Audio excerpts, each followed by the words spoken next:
Սոսի հեռուստատեսության եթերում իր աշխատանքն է սկսում լուրեր լրատվականը, բարև ձեզ։ Մարզկենտրոնում մի քանի ամիս է արդեն մեկնարկել են էլեկտրոնային գրադարանի շինարարական աշխատանքները։ Ծրագիրը կազմել է 68 միլիոն դրամ։ Ֆինանսական ներդրման առույցի բաժինը Dundee Precious Metals Կապան ընկերությանն է։ Համայնքի ղեկավարը եւ ձեռնարկության տնօրենը օրերս շինհրապարակ էին այցելել։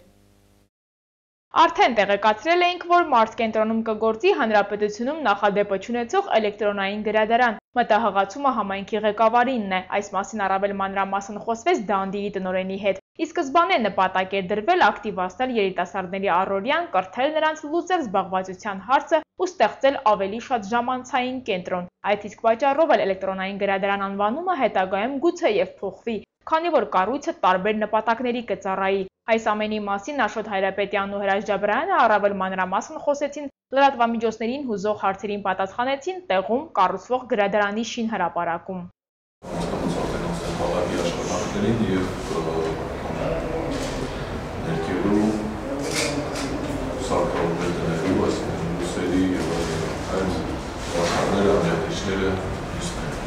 Նախկին գրադարանի մասին արդեն ոչինչ չի հիշեցնում։ Տարածքը ընդլայնվել է, ձևափոխվել, մի ժամանակ այն 370 մետր քառակուսի էր, այժմ արդեն ընդգրկում է փոքր-ինչ ավելին։ Լուսամուտները, էլեկտրալարերը ամբողջովին փոխվել են, պատերը հավասարեցվել, հատակի հարթեցման աշխատանքներն են ընթանում։ Էդսյուն սահմանափակ պատասխանատվությամբ ընկերության վարպետների ձեռագիրը ամենուր է զգացվում։ Կապանի քաղաքապետը շենքում փոքրիկ էքսկուրսիայի ընթացքում Դանդիի ղեկավարին մեկ առ մեկ է ամենը ներկայացնում, ինչ է արվել, ինչ կարվի եւ որտեղ ինչ կգործի։ Այստեղ է նույնպես վերջնամասում ունենանք համապատասխան էկրան ֆիլմերի ցուցադրության համար։ Այստեղ կվարվեն նաեւ դասընթացներ, տարբեր վերապատրաստման կուրսեր եւ այլն։ Այն ամենը, ինչ որ մենք նախատեսել ենք, կապված թե ամերիկյան համալսարանի, թե counterpart-ի հետ գաղափարները պիտի կյանքի կոչվեն։ Գրադարանի աշխատակիցներից ոչ ոք առանց աշխատանքի չի մնա, նրանք վերապատրաստման դասընթացներ են անցել։ Նախատեսվում է ամբողջ ֆոնդը 20,000 անուն գիրք թվայնացնել։ Գործընթացը ամիսներ առաջ է սկսվել։ Counterpart ընկերության տրամադրած միջոցների մի մասը արդեն իսկ հատկացվել է թվայնացման նպատակով։ Ընթերցասրահի համար նախատեսված հատվածում երիտասարդները կօգտվեն էլեկտրոնային գրադարանից։ Համակարգիչների օգնությամբ հնարավորություն կտրվի ուղիղ կապ հաստատել ամերիկյան համալսարանի հետ։ Ներկառուցված պահարաններում հարուստ գրականություն կցուցադրվի, կտեղադրվի փափուկ կահույք։ Քաղաքապետը հույս հայտնեց, որ այս ամենը կավարտվի օգոստոսին։ Ծրագրի ընդհանուր արժեքը կազմել է 68 միլիոն դրամ, 24 միլիոն դրամի ներդրում արդեն կատարվել է Counterpart-ի եւ համայնքի կողմից։ Տեղական արտադրության կահույքի մի մասն արդեն ձեռք է բերվել, իսկ առույցի բաժինը Dundee Precious Metals Կապան ընկերությանն է 40 միլիոն դրամից ավելին։ Չեմ թաքցնում առանց հստակ պատկերացում ունենալու, թե Կապանի քաղաքապետարանը, թե Dundee-ն ինչ հնարավորություններ կունենա ներդնելու, մենք սկսեցինք այս ծրագիրը, կարելի ասել անորոշության մեջ, բայց արդեն համոզված ենք, որ հաջողությամբ կավարտենք եւ այն կծառայի մեր երեխաներին, պատանիներին ու երիտասարդներին։ Ինչպես նշեց պարոն քաղաքապետը, ընդհանուրը մոտավորապես 70 միլիոնի ծրագիր է եւ մինչեւ օրս մոտավորապես 24 միլիոն ներդրում եղած է արդեն եւ այդտեղ 46 միլիոնի բացումը կա։ Ուրախ եմ այս պահին հայտարարելու, որ մենք շարունակելով մեր համագործակցությունը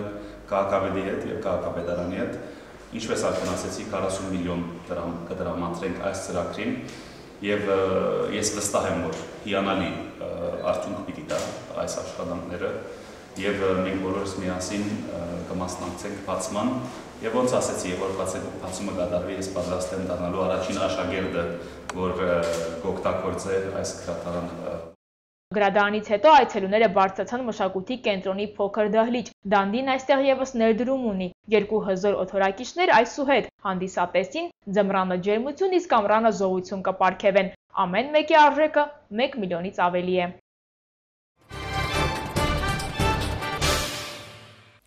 Կապան մտնող թունելը քանդելու նախաձեռնության մասին իր կարծիքն է հայտնել քաղաքապետ Աշոտ Հայրապետյանը, թե երբ այն կիրականացվի դեռ վաղ է ասել։ Թունելը քանդելու կամ թողնելու մասին կողմ եւ դեմ կարծիքներ են արտահայտել նաեւ կապանցիները։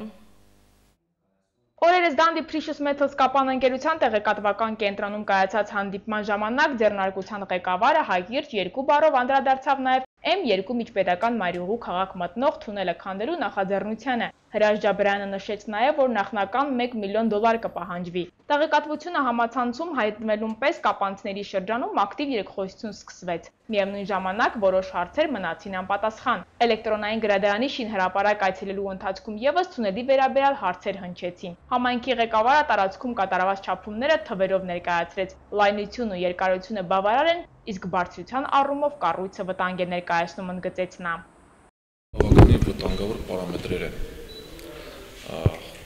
Լայնության երկարության տեսակետից քիչ թե շատ բավարարում են, բարձրության ոչ։ Հավանաբար դուք էլ գիտեք, քանի անգամ թունելի մեջ տեղի ունեցել վթարներ կապված մեծ բեռներ տեղափոխող ավտոտրանսպորտային միջոցների եւ խցանումներ են առաջացել։ Գրեթե բոլորիս է հայտնի, որ տեղումների ժամանակ երբեմն էլ թունելի վերևից քարեր են թափվել միակողմանի դարձնելով երթևեկությունը։ Թունելը քանդելու եւ ճանապարհի այդ հատվածը բարեկարգելու մտադրություն դեռ տարիներ առաջ ենք ունեցել, շարունակեց միտքը համայնքի ղեկավարը։ Դրա համար անհրաժեշտ ֆինանսական հսկա միջոցների մասին հարցը ևս քննարկվել է։ Այն, որ թունելը քանդելը միայն մեր նպատակներին աջակցելու խնդիր չէ, չենք թաքցնում, պարզաբանեց Աշոտ Հայրապետյանը։ Դանդին կփորձի այդ ապարը, այդ քարերը, այդ զանգվածը տեղափոխել նաև Պոչամբարի հատված եւ այնտեղ ամրացման աշխատանքներ կազմակերպել։ Հարց է, թե այդ քարի տեսակը, այսպես ասած, ինչքանով է համապատասխանում Դանդի սպասումներին, թե ոչ։ Այդ պատճառով եւ այդ նպատակով քաղաքապետարանը թույլատրեց Դանդին վերցնել տվյալ տարածքից նմուշներ։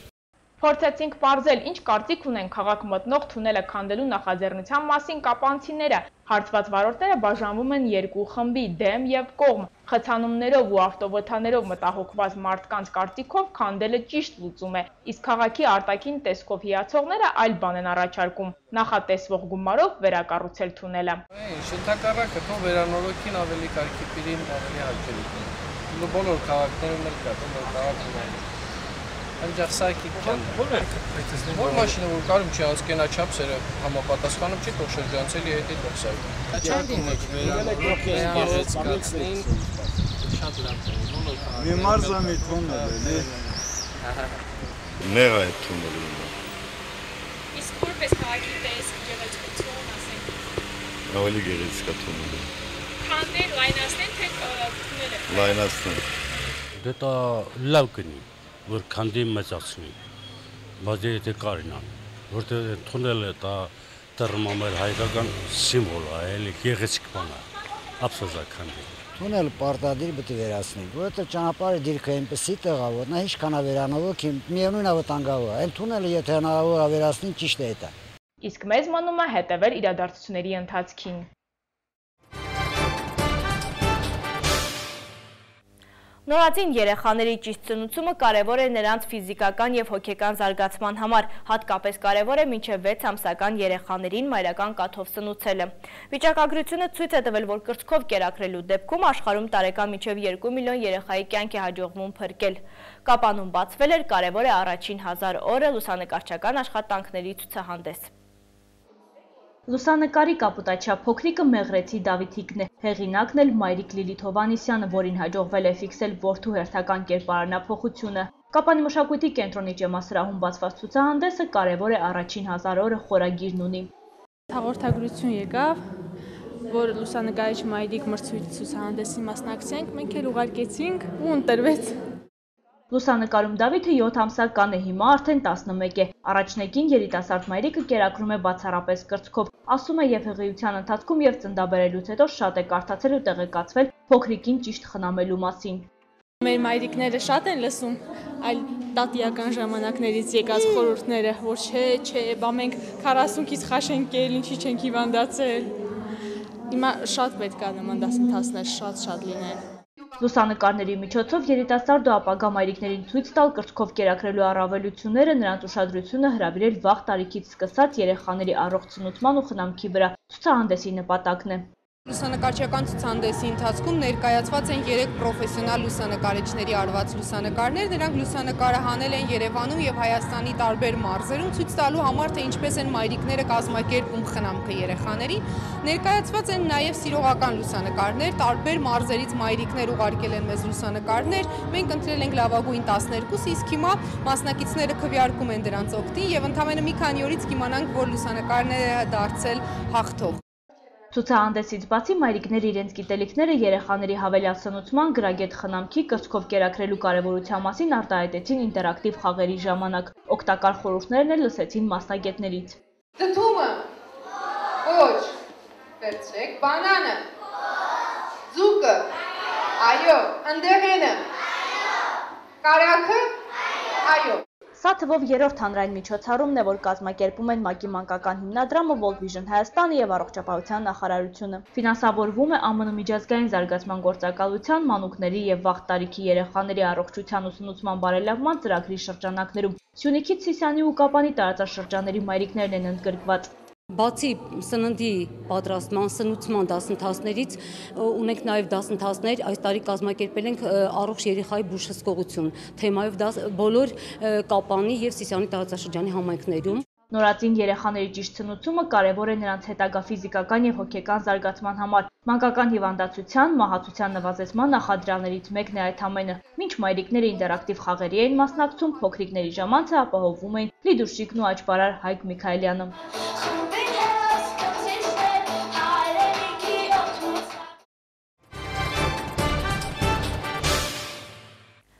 Ինչպես կարող է հոգեկան խնդիր ունեցող օդաչուն ինքնաթիռ վարել, քննությունը շարունակվում է։ Իսպանիայի արքայադուստրը զրկվել է հերցոգուհու տիտղոսից, թողարկման միջազգային լուրերը։ Մարսելի դատախազը, որի հսկողության տակ է գտնվում Germanwings ավիաընկերության ինքնաթիռի մարտին տեղի ունեցած աղետի քննությունը, հայտարարել է զոհվածների հարազատներին, թե ինքը նախաքննություն է սկսում անզգուշության պատճառով մահ առաջացնելու փաստի առթիվ։ Դատախազի խոսքով ողբերգության մեղավորը օդաչու Անդրեաս Լուբիցը վերջին 5 տարվա ընթացքում 41 անգամ դիմել է բժիշկներին։ Նա գանգատվում էր դեպրեսիայից, անքնությունից եւ տեսողության հետ կապված լուրջ խնդրից։ Այնուհանդերձ այդ տեղեկատվությունը չէր հաղորդվել ավիաընկերությանը։ Մեղադրանք ներկայացնելու հարցը մնում է բաց եւ կախված կլինի քննության արդյունքներից։ Մարտի 24-ին Անդրեաս Լուբիցը Բարսելոնա Դյուսելդորֆ չվերթի հոգեկան խնդիրներ ունեցող երկրորդ օդաչուն փակվել է խցիկում եւ ինքնաթիռը գիտակցաբար խփել ֆրանսիական Ալպերի ժայռերին։ Իսպանիայի գահի ժառանգորդների ցուցակում 6-րդ տեղը զբաղեցնող արքայադուստր Քրիստինան զրկվել է Պալմա դե Մալյորկայի հերցոգուհու տիտղոսից։ Ինչպես հաղորդում է իսպանական մամուլը, այդ մասին հրամանագիրը ստորագրել է ավագ եղբայրը Իսպանիայի թագավոր Ֆիլիպ 6-րդը։ Արքայադստերը եւ նրա ամուսնուն կասկածում են ֆինանսական մեքենայությունների մեջ։ Ֆիլիպ եղբայրը 1 տարի առաջ թագավոր դառնալուց հետո ունեցած իր առաջին ելույթներից մեկում դատապարտել է կոռուպցիան եւ հայտարարել, որ բոլորը պետք է հավասար լինեն օրենքի առջև։ Նրա քրոջ ամուսինը մեղադրվում է այն բանի համար, որ յուրացրել է ավելի քան 6 միլիոն եվրո։ Դրանք բյուջեից արված հատկացումներ են եւ ներդրվել են տարբեր մարզական նախագծերում։ Հասարակական մեղադրանքը արքայադստերը համագործակից է համարում ամուսնու ֆինանսական մեքենայություններին։